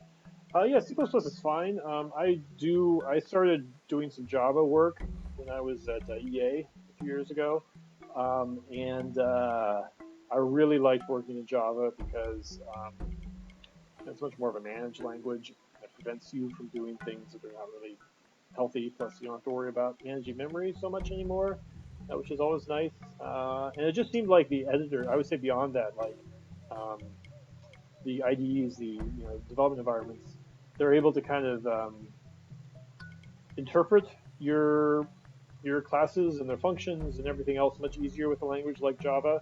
So you got really great code completion. You got really great code completion, and it's really easy to jump from function to function to function to like work your way through code without having to result using something like finding files all the time. Which it's the type of thing that should work in C++, but often doesn't. Being able to like jump from one function. You see a function you want to jump to exactly where it's defined or where it's written out.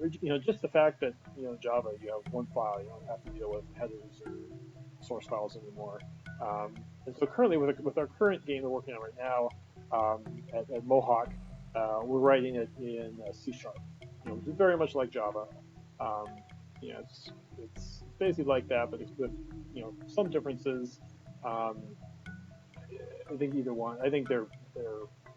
I'm not deep enough in either language to really tell you which one would be better, but they're both the same type of language, and I definitely like working a lot with C Sharp. I feel like my productivity is better than it is with C++. I mean, C++ is definitely a better language, performance-wise for sure, but performance is not really the issue at this point. It's my own productivity that's the issue. That's the limiting factor. So that's why I like working with that. All right.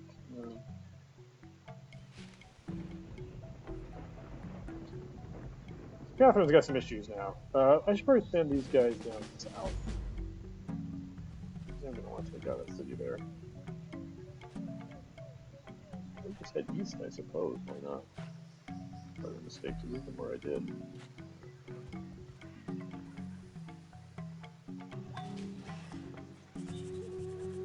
Should I just build archers for all my cities now at this point? Seems like I should, right? Should make sure you got someone in them.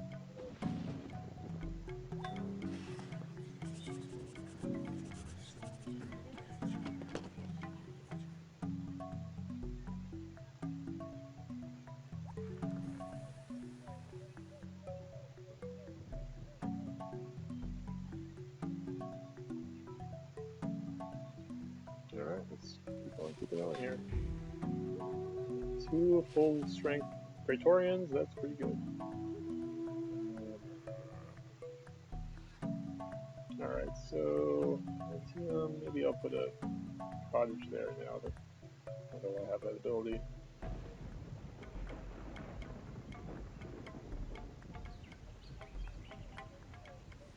Where's that spear? We went back home to heal probably.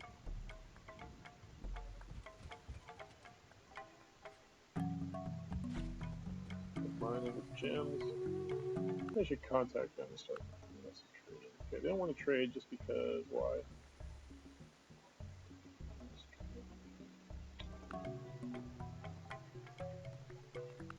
Resources? Nope. How about you? So I'm both cautious because I haven't really kind of gone against the other one yet. Alright, so I might be able to pull this off though. Why are you cautious? Our borders spark tension. You declared war on our friend. Oh, they like Catherine. You refuse to stop trading with our enemies. So I'm right in the middle. +3, -3. Would be nice to improve relations if possible.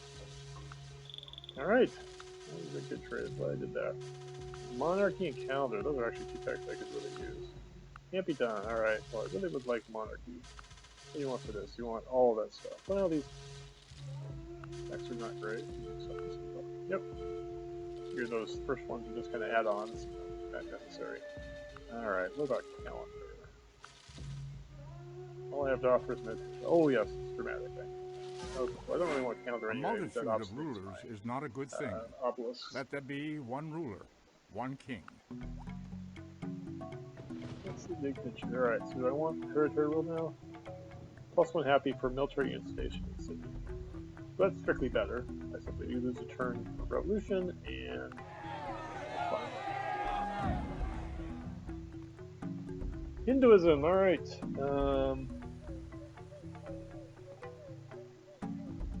Sure. What the heck? I can be fabulous.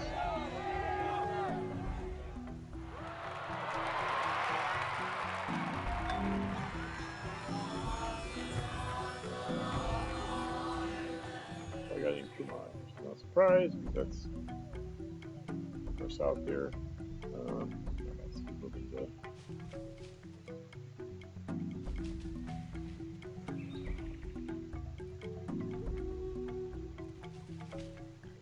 Ooh, whoops. Okay, we got an archer right next to my city. Oh, they might take the city. Oops. That's embarrassing. As long as they don't burn it down. Well, that looks embarrassing. Guess we'll see what happens next turn. Oh, they're not actually next to the city.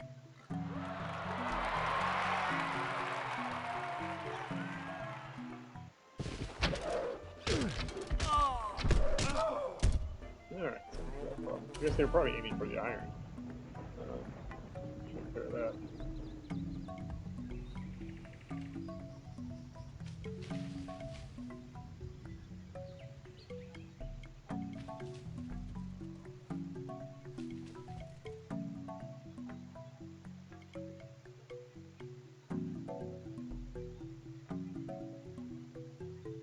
Oh, a lot of talk about programming languages.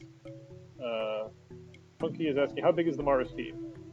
So we've got 5 full-time employees and a few contractors. Basically, that means there's Dory, who's a full-time artist. There's Jason, who worked on Civ 4. Actually, he was a graphics programmer in Civ 4. Now he's our lead graphics programmer on. Well, he is our graphics programmer.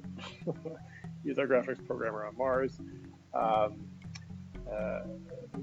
we have Dave Wagner, who I haven't worked with before, but has worked with some other guys in the office there, and he is essentially our systems programmer. So he's currently working on networking. Jim Alley, he's our UI artist. UI is a really important element for my games, so that's what he's doing.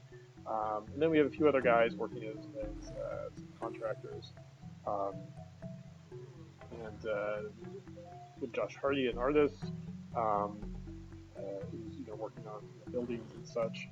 Um, we've got Joel Bowers, who's doing some technical art for us.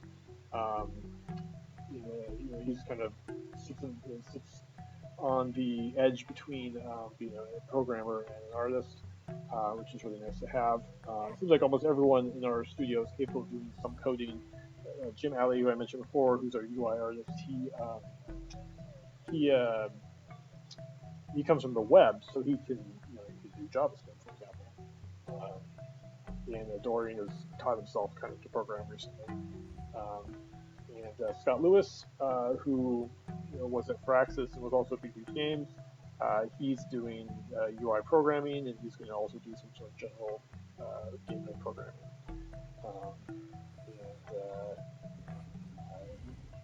I think that's the only one.